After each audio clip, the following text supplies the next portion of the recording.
Meus amigos e minhas amigas, tudo bem com vocês? Eu sou Gustavo Eugênio, do CGE Consultoria e Estudos Jurídicos.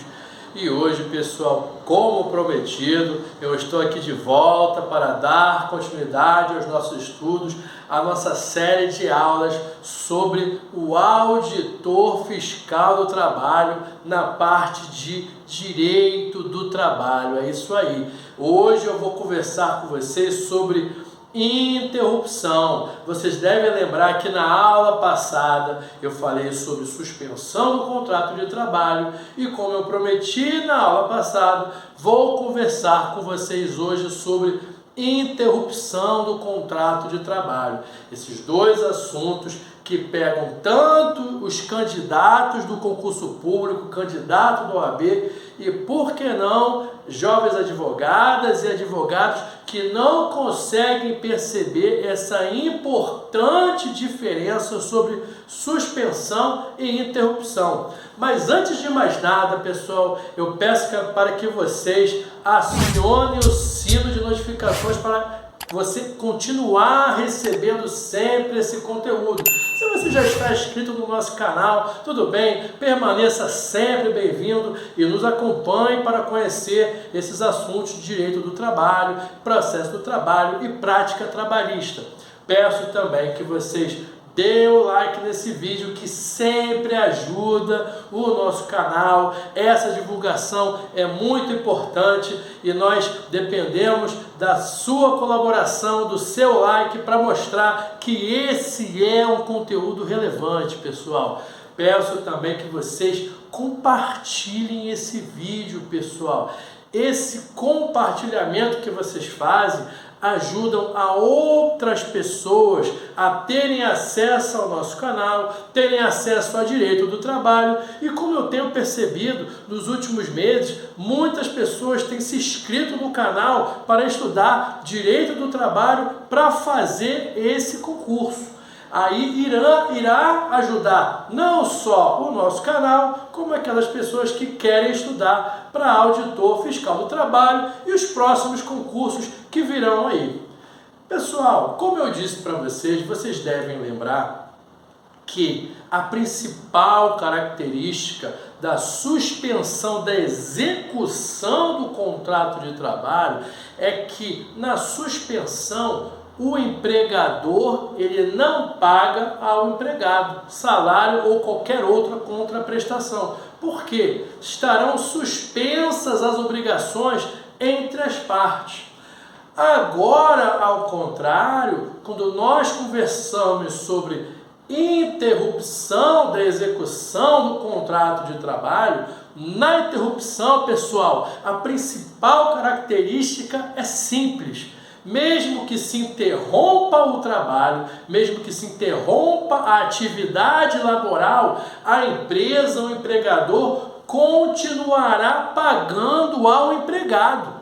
Esse é o principal ponto. Na interrupção, a remuneração ela continua devida. E, logicamente, já que estamos falando de remuneração, não é só remuneração. As obrigações entre as partes, elas continuam em vigor. Elas se interrompem por um lapso temporal, mas o pagamento continuará sendo devido. Outro ponto importante da interrupção, diferente da suspensão, pessoal, é que na interrupção, mesmo o profissional não trabalhando naquele período, vai servir como contagem de tempo de serviço previdenciário lá no INSS, pessoal. O tempo de serviço vai contar, anota, porque isso é um dos pontos que tira ponto numa prova de concurso público. É esse tipo de pegadinha que a banca ela gosta. Olha só, o contrato ele vai na interrupção, o contrato ele vai permanecer em vigor, ele vai continuar em vigor. Só que algumas cláusulas estarão suspensas. É esse ponto que você precisa entender. Mas o principal é que o contrato ele continuará em vigor. Você já percebeu, certamente, a principal característica do contrato de trabalho na parte da interrupção, que é a percepção do empregador, do empregado. O empregador vai continuar fazendo aquele pagamento de salário, de remuneração. Agora, como é que eu posso exemplificar isso para você de forma clara? Porque o dia a dia, ele clareia as nossas ideias. Os exemplos do dia a dia é que farão que você entenda o que eu estou falando. Já que eu estou dizendo que na interrupção o empregado interrompe o seu trabalho, mas ele continua trabalhando, quer um exemplo clássico? Posso dar alguns, 2, 3 ou 4 exemplos clássicos. Os primeiros exemplos você encontrará no artigo 473 da CLT. São aquelas ausências legais. A CLT previu algumas hipóteses em que o funcionário ou a funcionária poderá se ausentar do trabalho e mesmo assim ele não será punido, mesmo assim ele não será descontado na sua remuneração. Aí você vai lá onde? Esse artigo é muito importante, 473. Por exemplo, quando o funcionário ou a funcionária, eles contraem matrimônio, eles casam, eles têm direito a 2 dias de ausência. Lá no artigo 473, se não me engano, logo o inciso 1º, falecimento do cônjuge, 2 dias.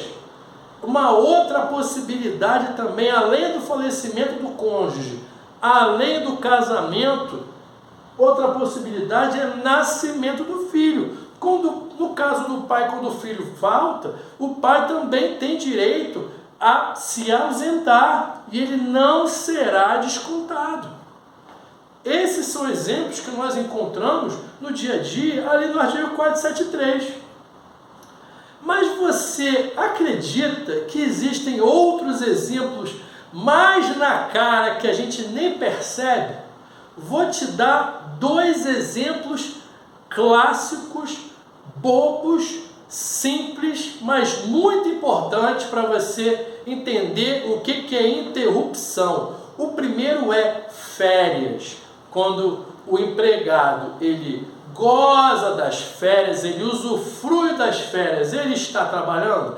Não, ele não está trabalhando. Mas ele está recebendo as férias? Sim, está recebendo as férias.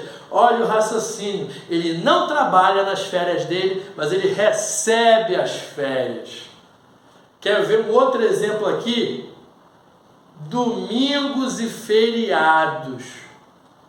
No domingo e feriado, em regra, o empregado ou a empregada estão trabalhando? Em regra, não.